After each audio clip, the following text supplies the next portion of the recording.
اب ذکر عام انتخابات کی سرگرمیوں کا۔ الیکشن کمیشن نے عام انتخابات کے لیے سرگرمیاں تیز کر دی ہیں۔ ریٹرننگ اور ڈسٹرکٹ ریٹرننگ افسران کی تربیت کے ساتھ اپیلیٹ ٹریبیونل کی تشکیل کے لیے عدلیہ سے رابطوں کا فیصلہ بھی کر لیا گیا۔ رپورٹ دیکھیے۔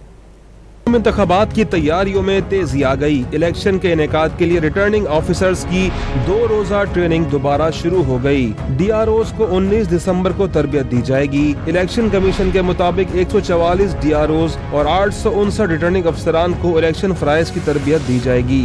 دوسری طرف الیکشن کمیشن نے عام انتخابات کے لیے اپیلیٹ ٹریبیونلز لگانے کے لیے عدلیہ سے رجوع کرنے کا فیصلہ کیا ہے۔ الیکشن کمیشن نے صاف شفاف انتخابات کے لیے تمام سیاسی جماعتوں کو لیول پلینگ فیلڈ فراہم کرنے کی یقین دہانی کرائی۔ الیکشن کمیشن کی طرف سے 4 صوبہ الیکشن کمشنرز کو جاری ہنگامی مراسلوں میں ملک بھر کے 5 ہائی کورٹس کے چیف جسٹس سے رابطہ کر کے اپیلیٹ ٹریبیونلز کے لیے تجاویز دینے کی ہدایت کی گئی۔ ملک بھر میں عام انتخابات کے لیے اپیلیٹ ٹریبیونلز ہائی کورٹس کے ججز پر مشتمل ہوں گے۔ اپیلیٹ ٹریبیونلز میں ریٹرننگ افسران کے فیصلوں کو چیلنج کیا جا سکے گا۔